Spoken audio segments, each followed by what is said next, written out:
सय्यदिना व शफ़ीना व हबीबना व मौलाना मुहम्मद व बारिक वसल्लम सलातन व सलामन अलैका या रसूल अल्लाह सल्लल्लाहु ताला अलैहि वसल्लम। आने वाली शब ज़िलहज्जा की 26वीं शब है और ज़िलहज्जा की 26 तारीख़ को अमीरुल मोमिनीन गैज़ुल मुनाफ़िक़ीन हुज़ूर सैयदी सरकार उमर फ़ारूक़ रदी अल्लाह ताला अन्हो की एक रिवायत के मुताबिक शहादत की तारीख़ है और एक रिवायत के मुताबिक इस दिन आपको ज़ख्मी किया गया है। सैयदना सरकार उमर फ़ारूक़ रदी अल्लाह ताला अन्हो की ज़ाते बाबरकात का हम जुमला अहले ईमान पर इस कदर फ़ज़्ल व एहसान है कि उनका ज़िक्र करना और उनकी याद मनाना ये हमारे ऊपर लाजिम और ज़रूरी है। आज दुनिया भर के हालात आप देखें, कुफ्र शेर हो चुका है, अहले ईमान पस्ती का शिकार हैं और इन मुश्किल हालात के अंदर जहाँ अहले ईमान रब की बारगाह में दूसरी दुआएं कर रहे हैं, वो ये भी दुआ कर रहे हैं अल्लाह फिर कोई उमर का नाइब भेज दे। इसलिए कि हज़रत उमर फ़ारूक़ रदी अल्लाह ताला अन्हो की ज़ात वो ज़ात है कि मक्कतुल मुकर्रमा के अंदर मेरे आका सल्लल्लाहु ताला अलैहि वसल्लम ने जब ऐलान नबूवत फरमाया और कुछ लोग दामन ईमान के अंदर आए, उस वक्त मुसलमानों पर जो जुल्म व सितम होता था, मुसलमानों को जिस तरीके से सताया जाता था, खाना काबा के पास में नमाज़ पढ़ने पर पाबंदी, अगर कोई अपने घर में नमाज़ पढ़ता था वहाँ उसको परेशान किया जाता, अल्लाह का नाम लेना और एक खुदा की तौहीद का ऐलान करना इतना बड़ा जुर्म था कि हर तरह के जुल्म व सितम उसके ऊपर रवा रखे जाते थे। जब हालात बहुत ज़्यादा पेचीदा हुए, एक दिन मेरे आका सल्लल्लाहु ताला अलैहि वसल्लम ने रब की बारगाह में ये दुआ फरमाई। मुसलमानों की तादाद 39 हो चुकी है। मेरे आका अलैहिस्सलातु वस्सलाम ने रब की बारगाह में दुआ फरमाई, अय परवरदिगार आलम, उमर बिन ख़त्ताब और अबू जहल में से तुझे जो ज़्यादा प्यारा हो उसके ज़रिए तो इस्लाम को इज़्ज़त अता फरमा दे। मेरे आका अलैहिस्सलाम ने रब की बारगाह में जब ये दुआ फरमाई, ये दुआ रब की बारगाह के अंदर इस कदर जल्द कबूल हुई। ख़ुद हज़रत अब्दुल्ला इब्न अब्बास रदी अल्लाह तआला अन्हु का बयान है, आपसे जब ये पूछा गया कि हज़रत सैयदना उमर फ़ारूक़ रदी अल्लाह तआला अन्हु को फ़ारूक़ क्यों कहते हैं, तो कहते हैं मैंने हज़रत उमर फ़ारूक़ से ख़ुद से ये पूछा था आपका नाम फ़ारूक़ क्यों पड़ा, तो आपने जवाब में फ़रमाया कि मुझसे 3 दिन पहले हज़रत अमीर हमज़ा ईमान ले आए और 3 दिन के बाद में रब ने मेरे दिल के अंदर ईमान की शमा रोशन की। मैंने पूछा कि अल्लाह के रसूल सल्लल्लाहु ताला अलैहि वसल्लम कहाँ पर हैं, अपनी बहन से पूछा। मेरी बहन ने बताया कि सफ़ा पे जो पहाड़ी पर हज़रत अरकम का मकान है वहीं पर अल्लाह के रसूल अलैहिस्सलातु वस्सलाम तशरीफ़ फरमा है। कहते हैं मैं जब रवाना हुआ, अल्लाह के रसूल अलैहिस्सलातु वस्सलाम अंदर वाले हिस्से में थे और सहाबाई किराम मकान के दालान में मौजूद थे। जब हज़रत उमर को आते हुए देखा तो सहाबा ने मेरे आका अलैहिस्सलाम से कहा कि उमर आ रहा है। मेरे आका अलैहिस्सलाम ने फरमाया उमर को आने दो। जब अल्लाह के रसूल अलैहिस्सलाम बाहर तशरीफ़ लाए, हज़रत उमर को देखा तो हज़रत उमर का हाथ पकड़ करके मेरे आका ने फरमाया, अय उमर, क्या तुम अब भी बाज नहीं आओगे, क्या तुम अब भी हक़ को कबूल नहीं करोगे। हज़रत उमर पर एक हैबत तारी हुई और फिर हज़रत उमर ने मेरे आका अलैहिस्सलाम की ग़ुलामी का पट्टा अपने गले में डाला और कलेमा पढ़ करके दामने ईमान के अंदर आए। सहाबाए किराम को इतनी खुशी हुई, इतनी खुशी हुई कि सहाबाए किराम ने अल्लाहु अकबर का नारा बुलंद किया। हज़रत जिब्रील अमीन तशरीफ़ ले आए और कहा कि उमर के ईमान लाने से आसमान पर फरिश्ते भी खुशियाँ मना रहे हैं। अल्लाह तबारक व तआला ने ऐसा मकाम अता फरमाया। तो फरमाते हैं अभी ईमान लाए हैं थोड़ी देर के बाद में कहते हैं, या रसूल अल्लाह, क्या हम दुनिया में, ज़िंदगी में और मौत में हक पर नहीं हैं? मेरे आका ने फरमाया, उमर, हम ज़िंदगी में भी हक पर हैं, हम मौत में भी हक पर हैं। तो फिर हज़रत उमर कहते हैं, या रसूल अल्लाह, जब हम हक पर हैं तो यहाँ छुप करके हम अल्लाह की इबादत क्यों करते हैं? हम जा करके खाना काबा में खुल्लम खुल्ला अपने रब की इबादत क्यों नहीं करते? मेरे आका सल्लल्लाहु ताला अलैहि वसल्लम ने जब कुफार के जुल्म को बयान किया, हज़रत उमर ने ज़बान हाल से अर्ज़ किया, या रसूल अल्लाह, पहले अगर सताया जाता था, अगर जुल्म के पहाड़ तोड़े जाते थे, वो पहले की बात है। अब जब खत्ताब का बेटा कलमा पढ़ चुका है तो अब छुप करके नमाज नहीं पढ़ेंगे। अब अगर नमाज पढ़ेंगे तो खुल्लम खुल्ला सहने काबा में जाकर के नमाज पढ़ेंगे। मुसलमानों की तादाद 40 हुई। हजरत उमर फारूक रदी अल्लाह तआला अन्हु के कहने पर सहाबा दो सफ में खड़े हो गए। एक सफ के आगे हजरत अमीर हमजा रदी अल्लाह ताला अन्हु है और दूसरी सफ़ के आगे हज़रत उमर बिन खत्ताब रदी अल्लाह ताला अन्हु है। हज़रत उमर जिस सफ़ के अंदर शामिल हो, फिर क्या किसी की मजाल है कि वो उसकी तरफ तिरछी निगाह से भी देख ले? हज़रत अब्दुल्लाह इब्न मसूद कहते हैं, हम जब पहले खाना काबा में नमाज पढ़ते थे हमको मारा जाता था। सहाबाई किराम का बयान है, हम जब रब की इबादत करते थे हम पर जुल्म किया जाता था, लेकिन जब उमर ईमान लाए तो फिर हम सहने काबा में जो है वो हल्का लगा करके बैठने लगे। खुल्लम खुल्ला हम सहने काबा के अंदर रब की इबादत करने लगे। हजरत उमर फारूक जब सहने काबा में आए तो पुकार करके आपने फरमाया कि अब मैं कलमा पढ़ के मुसलमान हो चुका हूँ। उससे पहले जो ईमान लाता था अपने ईमान को छुपाता था, लेकिन अल्लाह ने हजरत उमर को वो जज्बा अता किया था। आपने कहा कि मैं ईमान ला चुका हूँ, अगर किसी को हिम्मत हो तो मेरे सामने आकर के वो मेरे खिलाफ जो है वो खड़ा हो। हजरत उमर और हजरत अमीर हमजा की क़यादत में मेरे आका सल्लल्लाहु अलैहि वसल्लम की सरबराही में सहने काबा में मुसलमानों ने नमाज अदा की।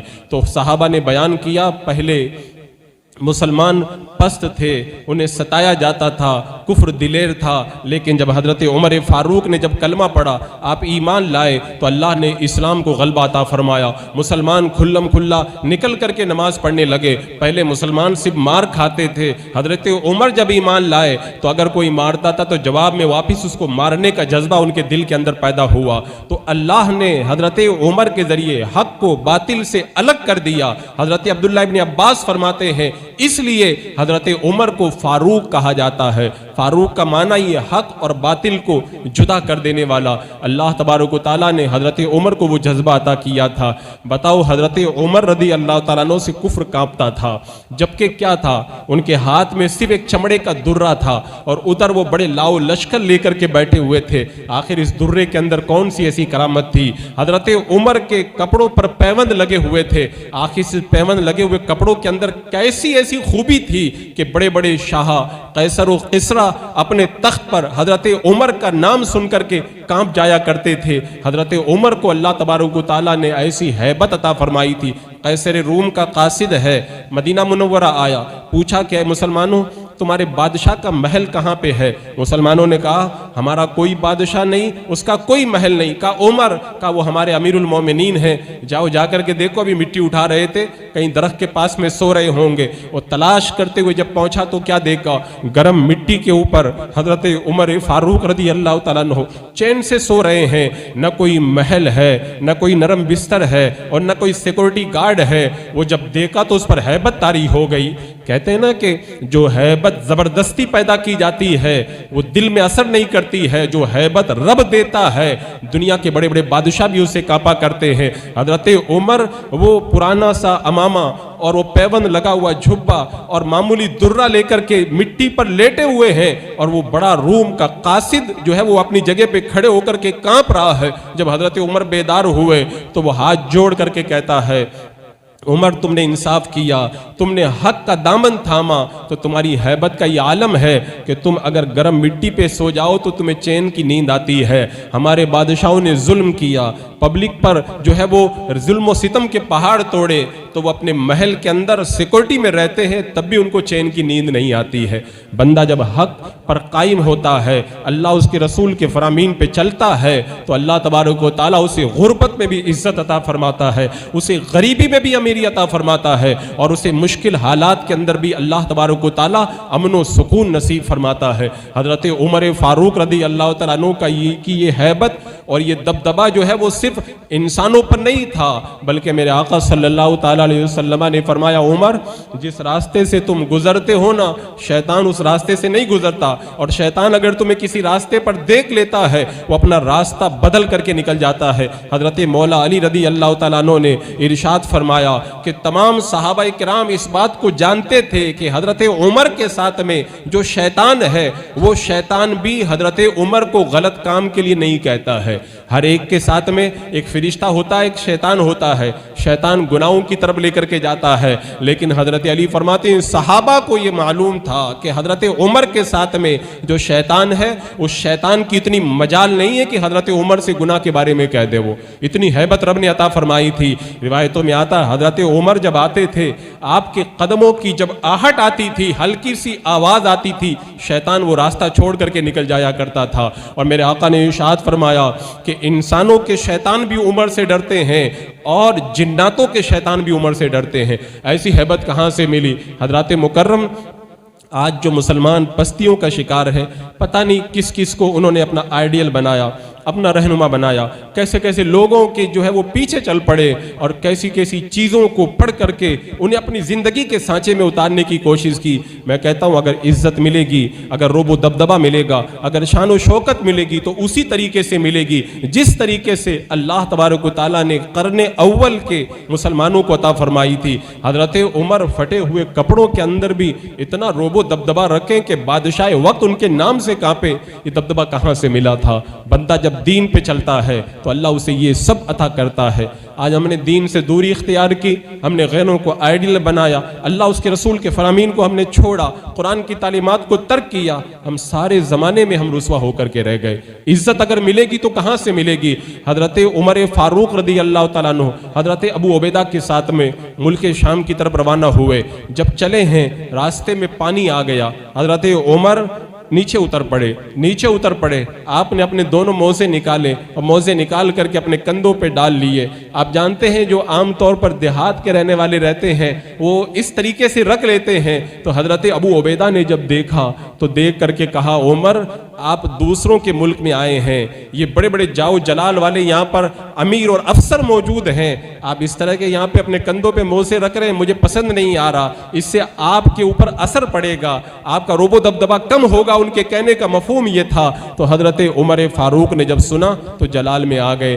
काबू उबैदा अगर तेरे अलावा कोई और ये बात कहता तो मैं इसको ऐसी सज़ा देता कि वो दूसरों के लिए इबरत का निशान बन जाता।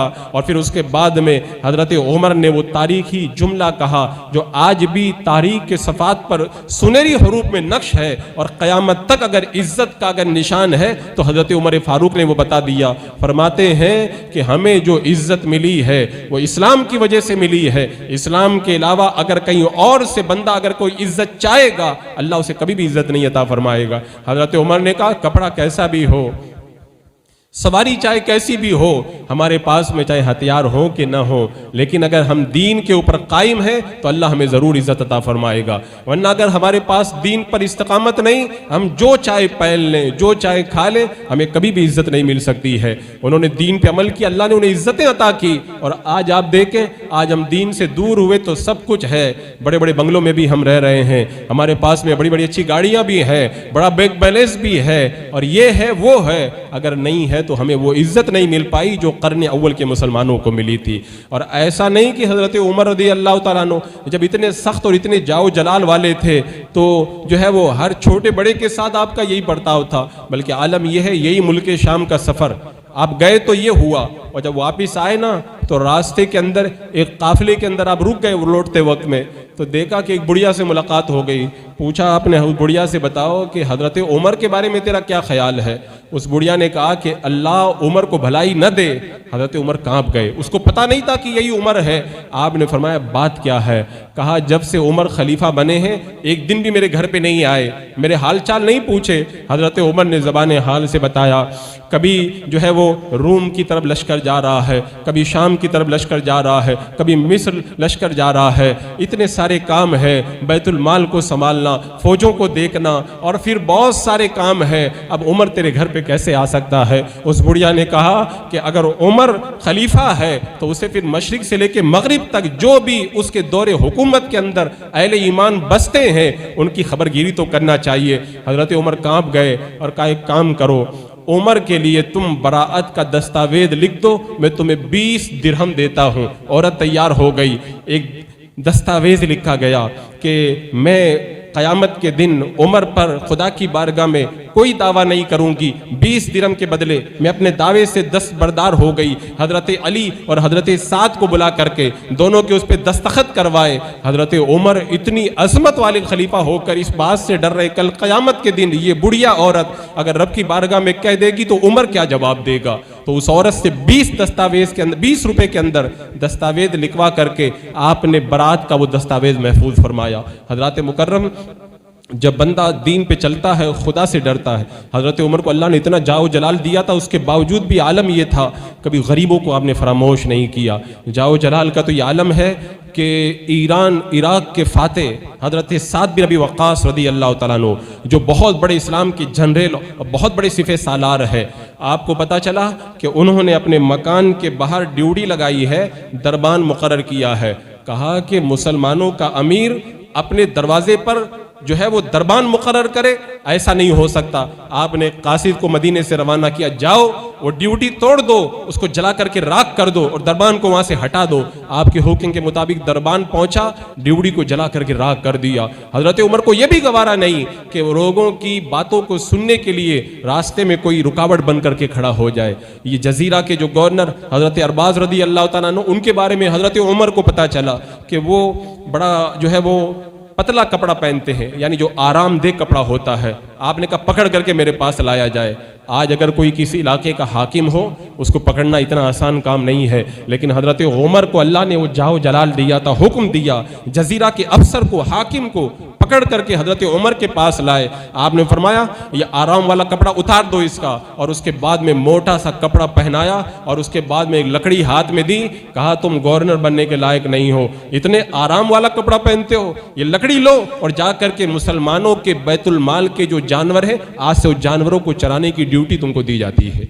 ऐसा अदल इंसाफ जब दुनिया के अंदर होता है। आज जो है वो जो नेता बन जाता है, जो अमीर बन जाता है, हुकूमत के किसी डिपार्टमेंट पे चला जाता है, अगर पहले लखपति था तो करोड़पति बन जाता है, और करोड़पति था तो अरबपति बन जाता है। हजरत उमर रदी अल्लाह तआला पूरी नजर रखते थे कि पहले क्या था और अब क्या है।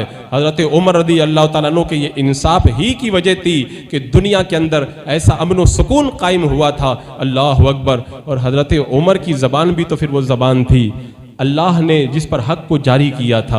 मेरे आका ने फरमाया था अल्लाह ने उमर की जबान पर और उमर के दिल पर हक को जारी कर दिया है। हजरत उमर के पास से एक बंदा गुजरा, हजरत उमर ने कहा कि बड़ा पाकबाज अच्छा है आदमी, नौजवान बड़ा पाकबाज है। हजरत अबू जर ने जब सुन लिया, पीछा किया और जा करके कहा कि नौजवान मेरे लिए दुआ कर दो। कहा बात क्या है, तुम सहाबी रसूल और मुझसे दुआ करवा रहे हो? कहा तुमको दुआ करना पड़ेगा। जब बहुत इसरार किया तो उसने कहा कि अच्छा एक बात बताओ, अय अबू जर तुम मुझसे दुआ करवा रहे हो, माजरा क्या है? तो जवाब में हजरत अबू जर ने कहा तुम जब गुजर रहे थे, हजरत उमर की तुम पर जब नजर पड़ी ना, तो हजरत उमर ने कहा था बड़ा पाकबाज नौजवान है।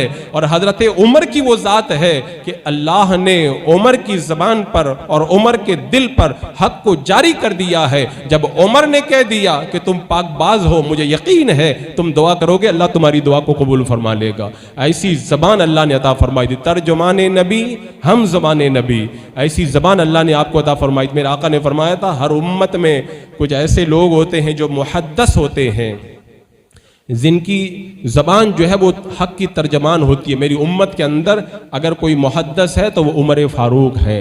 अल्लाह ने ऐसी बशारत, अल्लाह के रसूल अलैहि सलाम ने ऐसी बशारत अता फरमाई। जब उमरा के लिए जाने लगे हजरत उमर फारूक, मेरे आका ने फरमाया उमर तुम उमरा करने जा रहे हो तो एक काम करना, वहाँ जाकर मुझको दुआ में याद रखना, मुझको दुआ में मत भूल जाना। तुम सोचे मेरे आका जी से फरमा रहे हो उमर तुम उमरा करने जा रहे हो, मेरे लिए ज़रूर दुआ करना।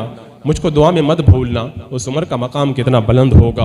और मेरे आका ने फरमाया था अगर मेरे बाद में अगर कोई नबी होता तो वो नबी उमर होते। ऐसी हैबत, ऐसा जाहो जलाल रखने के बावजूद भी हज़रत सैयदना उमर फ़ारूक रज़ी अल्लाह ताला अन्हु ने हक़ के ऊपर कैसी इस्तिक़ामत दिखाई। और आज के जो हालात हैं, आज मैं देख रहा हूँ कि हमारे जो मुस्लिम कौम है वो गैरों के पीछे जा रही है। मैं कहता हूँ हम किस किस को पढ़ते हैं और किस किस का मुताला करते हैं, कभी अपनों को तो पढ़ के देखो। इस्लाम की तारीख के अंदर ऐसे ऐसे हमारे रिफार्मर मौजूद हैं। अगर किसी एक सहाबी की ज़िंदगी को पढ़ लें और उसकी ज़िंदगी को हम अपनी ज़िंदगियों के अंदर डाल लें तो मैं कहता हूँ ना दुनिया में नाकाम होंगे ना आखिरत में नाकाम होंगे। गंदगियों के अंदर पड़े हुए लोगों को अपना आइडियल बना करके आज हम जिस जिल्लत का शिकार हैं वो हमारी निगाहों के सामने है। हज़रत उमर जैसा अल्लाह ने हमें ऐसा अजीम खलीफा अता फरमाया, उनकी ज़िंदगी में कौन सी ऐसी चीज़ है जो आज अगर हम अपना लें तो अल्लाह हमें कामयाबी ना अता फरमाए। अगर हम एक भी बात पे अमल कर लें तो इंशाअल्लाह कामयाबियों से हम किनार हो जाएंगे। उस दौर की तारीख पढ़ें, हज़रत उमर रज़ी अल्लाह ताला अन्हु ने कैसा हुकूमत का निज़ाम संभाला था। आज जो हुकूमत कर रहे हैं उनको देखें और हज़रत उमर का किरदार देखें। एक बार हज़रत सैयदना उमर फ़ारूक रज़ी अल्लाह ताला अन्हु हज़रत अब्दुर्रहमान इब्न औफ के साथ में दौरा कर रहे थे। तो जब दौरा कर रहे थे रात में नमाज पढ़ने का इरादा किया। अब्दुर्रहमान इब्न औफ से कहा कि तुम नमाज पढ़ो, मैं निगरानी करूँगा। और फिर बाद में फरमाया जब मैं नमाज पढ़ूँ तुम निगरानी करना। अब जब नमाज पढ़ने लगे बच्चे के रोने की आवाज़ आई। आपने फरमाया बच्चे को चुप कराओ। बच्चे को चुप करा दिया। थोड़ी देर बाद में फिर बच्चे की आवाज़ आई, फरमाया बच्चे को चुप कराओ। फिर थोड़ी देर बाद बच्चा रोने लगा।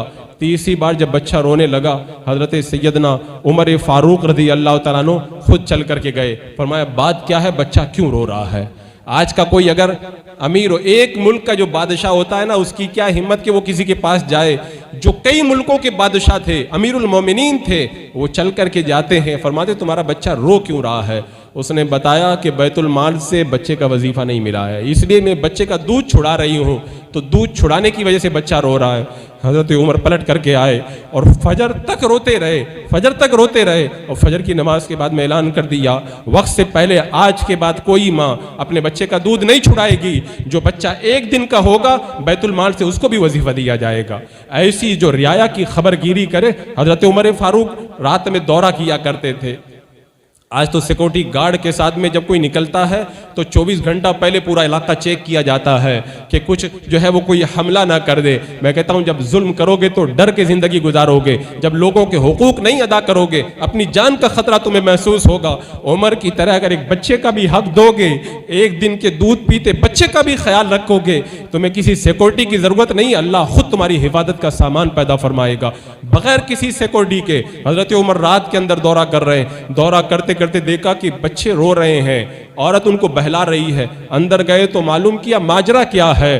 कहा कि उमर खबर नहीं लेता, बच्चे रो रहे हैं, मैंने हांडी में पानी रख करके आग पे चढ़ा दिया है, बच्चों को तसल्ली दे रही हूँ, खाना बन रहा है। बच्चे भूख की वजह से सो नहीं पा रहे। हजरत उमर अपने मकान पे आए और मकान पे आने के बाद में आपने अनाज के बोरे उठाए। गुलाम ने कहा मैं उठाता हूँ। फरमाया क़यामत के दिन मेरा बोझ मुझी को उठाना है तो आज भी मुझे ये खिदमत खुद ही करने दो। गए, जा कर के खाना बनाया, आटा गूंदा, रोटी बनाई। और रिवायतों में आता है जब चूल्हा जलाया हजरत उमर ने तो चूल्हे के अंदर मुंह डाल करके बार बार फूंक मार करके आग को रोशन करने लगे। जरा तसव्वुर करो, कोई छोटा मोटा अमीर नहीं, कई मुल्कों की बादशाही जिसको रब ने अता की है, जिसके नाम से शैतान जो है वो अपना रास्ता बदल देता है। मेरे आका ने बता दिया कि उमर जन्नती हैं और जिनके मकाम का ये आलम है कि अल्लाह के रसूल अलैहिस्सलाम ने उनके मकाम को बयान करते हुए फरमाया हर उम्मत में मुहद्दस होता है, मेरी उम्मत का मुहद्दस उमर है। वो उमर एक गरीब औरत के घर में खाना बना रहे हैं और फूंक मार करके आग चला रहे हैं, चेहरे पे जो है वो गर्दो गुबार उड़ रहा है।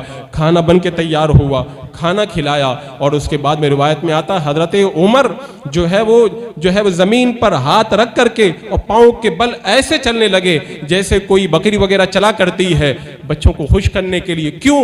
कहा उमर तेरी वजह से तूने खबर न ली, बच्चों को रोना पड़ा, तो उस वक्त तक तू घर पे मत जाना जब तक के बच्चों को हंसा न दे। जब बच्चे खाना खा लिए, उमर के खिलाने से जो है वो खेलने लगे, तब हजरत उमर वहां से उठ करके वापिस तशरीफ ले गए। ऐसी जो रियाया की खबरगिरी करे ना तो फिर अपने तो अपने गैर भी कहते हैं अल्लाह फिर दौरे उम्र अता फरमा दे। हिंदुस्तान की तारीख में आप पढ़ के देखें, खुद यहाँ पे जो है वो गांधी ने ये कहा था कि मैंने जब पिछले ज़माने की कमांडरों की तारीख पढ़ी तो मुझे तारीख में उमर फारूक का ऐसा किरदार मिला कि उनके किरदार को अगर अपना लिया जाए तो मुल्क के अंदर अमन व अमान कायम हो जाता है। हज़रत सैयदना उमर फारूक का ये आलम आज जो थोड़ा सा जो है वो पंचायत के चुनाव भी अगर जीत जाता है ना तो समझता है कि पता नहीं कितना बड़ा हो गया हो। इतने बड़े लाखों मुरब्बा मील का इलाका जिसको रब ने अता किया हो और जिससे कैसर व किसरा कांपते हो, उसका ये आलम है। अल्लाह अकबर। रात के अंदर वो गर्दिश कर रहे हैं, तभी देखा कि एक काफिला रुका हुआ है, अंदर से औरत के रोने की आवाज़ आ रही है। मुसाफिर से पूछा बात क्या है? कहा मेरी बीवी को जो है वो बच्चा पैदा होने वाला है, वो परेशान है और कोई औरत दाया नहीं मिल रही। हजरत उमर अपने घर पे गए, हजरत उम्मे कुलसूम को बेदार किया अपनी बीवी को और फिर सामान भी साथ में लिया, लेकर के गए अपनी बीवी को अंदर भेजा कि तुम औरत का ख्याल रखो और बाहर बैठ कर के आप खाना बनाने लगे। थोड़ी देर के बाद में औरत को बच्चा पैदा हुआ। अंदर से आवाज़ आई अमीरुल मोमिनीन अपने मेहमान को बशारत दे दो कि बच्चा पैदा हुआ है। वो पास में जो बंदा बैठा हुआ था वो कांप करके खड़ा हो गया, हाथ जोड़ के कहने लगा मुझे नहीं मालूम था कि आप अमीरुल मोमिनीन हैं। हजरत उमर ने फरमाया तुम्हें मादरत करने की ज़रूरत नहीं है, ये उमर का फ़र्ज़ है कि उमर के हुकूमत की सरहदों के अंदर अगर कोई परेशान हो तो उमर उसकी खबरगिरी करे। अंदर भी खिदमत की और बाहर खाना बना करके उस मेहमान को भी खिलाया है। हज़रत मुकर्रम ऐसा अदल इंसाफ का पैकर अल्लाह ने जिस कौम को अता किया हो, वो कौम क्यों दूसरों के पीछे जाती है, वो क्यों दूसरों के पीछे चलती है? हज़रत उमर का किरदार अपनाओ। हज़रत उमर के किरदार को अपना लोगे तो इंशाअल्लाह यहाँ पर भी इज़्ज़त मिलेगी और इंशाअल्लाह अल्लाह तबारक व तआला आखिरत की इज़्ज़तों से भी माला माल फरमाएगा। हज़रत उमर रदी अल्लाह तआला अन्हु ने सिर्फ चंद सालों के अंदर कई लाख मुरब्बा मील का इलाका फतेह किया। और हाल क्या था, जब हज़रत उमर की जब तारीख पढ़ो ना तो एक एक गोशा ऐसा लगता है कि दिल चाहता है हर गोशे पे बंदा कुर्बान हो जाए। ईरान की तरफ हज़रत साद बिन रबी वक्कास को भेजा, जंग चल रही है, कई दिन हो गए खबर नहीं आ रही। हज़रत उमर परेशान है, बहुत परेशान है और परेशानी के आलम में आप जब इराक की तरफ से खबर नहीं मिली तो कादसिया की तरफ जो रास्ता जाता है उस रास्ते पे निकल जाते थे और मालूम करते थे कोई कासिद आ रहा हो तो पता चले कि मुसलमानों के लश्कर का क्या हाल है। हज़रत उमर फारूक रदी अल्लाह तआला अन्हु एक दिन धूप के अंदर कादसिया के रास्ते पर घूम रहे थे और देख रहे थे कोई कासिद आ रहा हो तो पता चले, कोई कासिद आ रहा हो तो पता चले। तभी देखा कि घुड़सवार आया, उसको पता नहीं था कि हज़रत उमर फारूक है। हज़रत उमर ने पूछा अरे कोई खबर है? तो उसने कहा मैं उमर के पास जा रहा हूँ, अल्लाह ने मुसलमानों को फतेह अता फरमाई है। अब हज़रत उमर ने ये नहीं कहा कि मैं अमीरुल मोमिनीन हूँ, वो घोड़ा दौड़ा करके आगे चल पड़ा। हज़रत उमर पैदल पीछे पीछे दौड़ रहे हैं। कहा बताओ फलां जनरल का क्या हाल है, फलां का क्या हाल है, उस इलाके में मुसलमानों का क्या हाल है।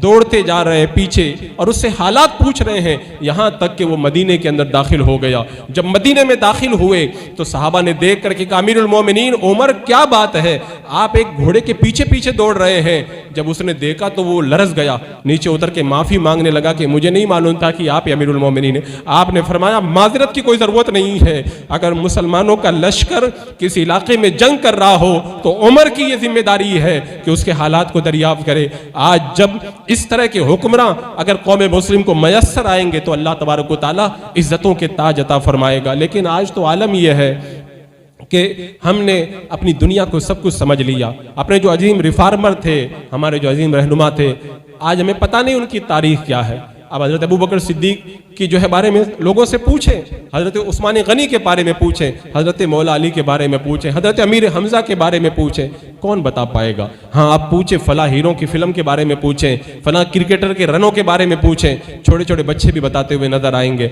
आज कौम मुस्लिम जिन खुराफात के अंदर गिरफ्तार है, उसके बाद में अगर वो दुआएं कर रही है अल्लाह फिर कोई उमर का नाइब भेज दे तो रब ऐसे नाइब नहीं अता करेगा। पहले किरदार फारूकी को अपनाओ, हज़रत उमर फारूक के जिंदगी के नुकूश को अपनी जिंदगी में उतारो, फिर देखो अल्लाह ताला कैसे मदद का सामान पैदा फरमाता है। हज़रत उमर रदी अल्लाह ताला अन्हु के पास में क्या था? वही दीन का एक जज्बा था और इश्क़ रसूल का वो एक मुजस्सम थे जिसकी वजह से रब ने उनके लिए गैब से मदद के सामान पैदा फरमाए थे। हज़रत मुकर्रम हज़रत उमर की ज़िंदगी के जो नुकूश हैं आज हमें पढ़ने की ज़रूरत है। उनकी ज़िंदगी के नकूश के अंदर इतना कुछ मवाद मौजूद है, हम लोग नहीं पढ़ते।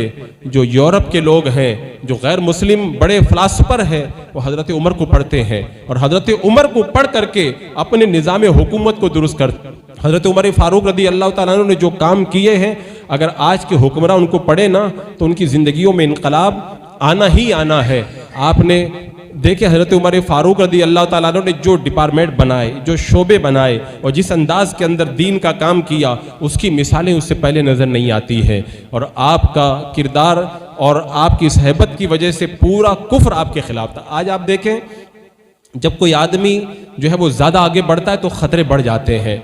तो आप सोचें, जिस बंदे ने रूम को फतेह किया हो, फारस को फतेह किया हो, जिसने मिस्र के अंदर फौजें भेजी हो, इराक में जिसका लश्कर उतरा हो, वो तो हर वक्त खतरे में रहेगा। हज़रत उमर को कभी कोई खतरा नहीं था। जब भी देखो तो किसी दरख्त के नीचे सो रहे हैं, कहीं मिट्टी पे सो रहे हैं, कोई निगरानी नहीं है। उनको पता था कि मैं दीन का काम कर रहा हूँ। जो दीन का काम करता है, अल्लाह उसकी मदद खुद फरमाया करता है और उसकी मदद का सामान रब तबारक व तआला खुद पैदा फरमा रहता है। और अभी जो मैंने एक बात कही, अकीदे के तौर पर ये बात मैं बता दूं, मेरे आका ने फरमाया था, जिन्नातों के शैतान भी उमर के रास्ते पे नहीं चलते हैं और इंसानों के शैतान भी उमर के रास्ते पे नहीं चलते हैं। इबलीस भी डरता है, इबलीस की औलाद भी डरती है हज़रत उमर से। वो जिन्नातों के शैतान है और इंसानों के जो शैतान है ना, वहाबिया, ये भी हज़रत उमर के रास्ते पे नहीं चलते। आप उठा करके देख ले, 20 रकात तरावी का जो निज़ाम है वो हज़रत उमर फ़ारूक रज़ी अल्लाह ताला अन्हु ने बनाया। हज़रत उमर ने अपने दौरे हुकूमत में 20 रकात तरावी की जमात का सिस्टम कायम किया। आज अहले सुन्नत व जमात हज़रत उमर के रास्ते पे चलते हैं, 20 रकात तरावी पढ़ते हैं। गैर मुक़ल्लिदीन जो वहाबिया, जो इंसानों के शैतान हैं, वो हज़रत उमर के रास्ते पे नहीं चलते। हज़रत उमर का रास्ता है 20 रकात तरावी, तो वो 8 ही पढ़ते हैं, क्योंकि मेरे आका ने बता दिया जो इंसानों के शैतान है वो भी उमर के रास्ते पे नहीं चलेंगे। इसी तरीके से आप देखें, 3 तलाक अगर कोई एक महफिल में अपनी बीवी को दे दे तो उसकी बीवी निकाह से निकल जाती है हमेशा के लिए। ये कानून हज़रत उमर के दौर के अंदर सहाबा की मौजूदगी के अंदर बाकायदा मुत्तफ़क़ा तौर पर पास किया गया। लेकिन वहाबिया को आप देखें, गैर मुक़ल्लिदीन को देखें, वो हज़रत उमर के रास्ते पे नहीं चलते। वो कहते हैं अगर कोई एक बैठक में अपनी बीवी को 3 तलाक दे दे तो वो एक ही तलाक होती है। क्यों? मेरे आका ने बता दिया है, उमर का जो रास्ता है, शैतान उस रास्ते पे नहीं आएगा, चाहे वो इंसानों का शैतान हो। तो ये तो हज़रत उमर का रास्ता है ना, तो इस रास्ते पर कभी भी जो गैर मुक़ल्लिदीन और वहाबिया नहीं आएंगे। हज़रत उमर ने मना किया था। पहले मस्जिद में औरतें नमाज पढ़ने आती थी, हज़रत उमर ने मना कर दिया, आज के बाद कोई औरत मस्जिद में नमाज पढ़ने नहीं आएगी। तो ये हज़रत उमर का रास्ता है। गैर मुक़ल्लिदीन और वहाबिया कहते हैं कि औरतों को भी मस्जिद में जाकर के जमात के साथ नमाज पढ़ना चाहिए। क्यों? हज़रत उमर ने वो रास्ता बनाया है, औरतों को ना आने दिया जाए मस्जिद में। और हज़रत उमर के रास्ते पे जो है वो शैतान नहीं चला करता, लिहाजा वो कहते हैं हज़रत उमर के रास्ते पे हम लोग नहीं चलेंगे। ये मेरे आका अलैहिस्सलाम की ज़बान का वो मोजज़ा है जो आपने बहुत पहले बता दिया था। और फिर 26 ज़िलहज्जा की वो तारीख़ आई, फजर की नमाज के अंदर हज़रत सैयदना उमर फ़ारूक रज़ी अल्लाह ताला अन्हु मुसल्ला इमामत पर जब खड़े हुए तो आपने कहा सफ़े दुरुस्त कर लो। अबू लोलो नाम का बदबख्त मजूसी वहाँ पे सब में मौजूद था, वो आगे आ गया। हज़रत उमर ने फजर की नमाज के लिए जब अल्लाह अकबर का नमाज शुरू हुई, वो आगे बढ़ा। नमाज की हालत में हज़रत सैयदना उमर फ़ारूक रज़ी अल्लाह ताला अन्हु पर उसने कई बार खंजर के किए। हज़रत उमर के जिस्म से खून बहने लगा। आप एक जगह बैठ गए, अल्लाह अकबर, बताओ ज़ख्मों से खून बह रहा हो, ऐसे मौके पे आदमी को जान की परवाह होती है। हज़रत उमर ने उस वक्त क्या कहा था? हज़रत उमर ने कहा था अब्दुर्रहमान बिन औफ है, कहाँ है? कहा उनको आगे बढ़ाओ कि वो नमाज मुकम्मल करवाएं। खून बह रहा है लेकिन फिक्र है इस बात की कि नमाज पहले मुकम्मल करवाई जाए। हज़रत अब्दुर्रहमान इब्न औफ आगे बढ़े, उन्होंने नमाज मुकम्मल करवाई। और वो अबू लोलो जो नाम का खबीस था, उसने 12 या 13 सहाबा को ज़ख्मी किया। आखिर में उसके ऊपर चादर डाल करके उसको पकड़ लिया। उसे पता चला कि अब नहीं बच पाऊंगा, तो उसने अपने आप को खंजर मार करके खुदकुशी कर ली। हज़रत उमर को जब होश आया, आपने सबसे पहला काम यही किया, कहा मुझे वज़ू कराओ, मैं नमाज अदा करूंगा। हज़रत उमर की याद कैसे बनाएं जब हज़रत उमर के तरीक़े पे कोई चलने के लिए आमादा ना हो, वो ज़ख्मों से चूर हो। और आलम यह है कि अब खुदा की बारगाह में जाने का वक्त आ गया। पहले ये नहीं कहते कि डॉक्टर को बुलाओ, तबीब को बुलाओ, मुझे दवाई पिलाओ, फरमाते पहले मुझे वुजू कराओ, नमाज अदा करवाओ। नमाज पढ़ी, तबीब को बुलाया गया। जब तबीब आया, पहले आपको नबीस पिलाई, वो जख्म के रास्ते से बाहर आ गई। आपको दूध पिलाया गया, जख्म के रास्ते से बाहर आ गया। आप समझ गए अब खुदा की बारगाह में जाने का वक्त आया है। इससे चंद महीना पहले मिना में आपने दुआ की थी, अल्लाह मेरी हड्डियां कमज़ोर हैं, रियाया बहुत हो गई है, मौला तेरे नबी के मुक़द्दस शहर में शहादत की मौत अता फरमा। लोग सोच रहे थे अगर शहादत मिलेगी तो फिर मदीने के बाहर मिलेगी, और मदीने में मरेंगे तो शहादत कैसे मिलेगी। अल्लाह ने दुआ इस तरह कबूल फरमाई, मदीने में मौत आई और शहादत की मौत आई। मुसल्ले रसूल के ऊपर ज़ख्मी आपको किया गया। अपने बेटे को कहा जाओ आयशा से जाके कह दो, उम्मुल मोमिनीन से कहो वो जो रोज़ा रसूल में जगह है उमर को दफन होने की इजाज़त दे दीजिए। हज़रत उम्मुल मोमिनीन ने इजाज़त दे दी। अपने बेटे से कहा बेटा जब मेरा इंतकाल हो जाए एक बार फिर जाना, जा करके हज़रत आयशा से एक बार और फिर इजाज़त मांगना। कहीं ऐसा ना हो कि लोग कह दें कि उमर ने हुकूमत का दबाव डाल के इजाज़त ले ली होगी, हज़रत आयशा ने दबाव में आके इजाज़त दी होगी। हज़रत उमर फ़ारूक रज़ी अल्लाह तआला अन्हु का जब इंतकाल हुआ और आपका जनाजा हज़रत आयशा के दरवाजे पे गया, आपने कहा इजाज़त तो मैंने पहले भी दी थी, मैं फिर इजाज़त देती हूँ। और रोज़ा रसूल में जब आपको लाया गया, हज़रत अली ने देखा तो देख करके कहा इस कफन के अंदर जो लेटे हुए हैं मेरी निगाहों के अंदर सारी कायनात से सबसे बेहतर है। अल्लाह ने इनको ही मकाम अता फरमाया। जब हज़रत उमर का इंतकाल हुआ, अचानक एक अंधेरा सा छा गया। बच्चों ने अपनी माओं से पूछा कि माँ क्या हुआ, तो माओं ने जवाब दिया बेटे अब वो ज़ात दुनिया से रुखसत हो गई जिनसे कुफ्र भी कांपता था और शैतान भी जिनसे लरसता था। आज हाथ उठा करके जो हम दुआ करते हैं, मौला हमें फिर कोई उमर का नाइब दे दे, उससे पहले रब की बारगाह में ये दुआ करें, मौला हमें किरदार फारूक पे चलने की तौफीक अता फरमा दे। ये एक अजीम इस्लाम की हस्ती जिनका यौम विसाल एक रिवायत के मुताबिक कल आ रहा है। हमें चाहिए ज़्यादा से ज़्यादा हम उनकी बारगाह में अपनी अकीदतों का खिराज पेश करें। और एक रिवायत में यह है कि आपका विसाल जो है वो ज़िलहज्जा की आखिरी तारीखों में हुआ और 1 मुहर्रम को आपको रोज़ा रसूल के पास में दफन किया गया।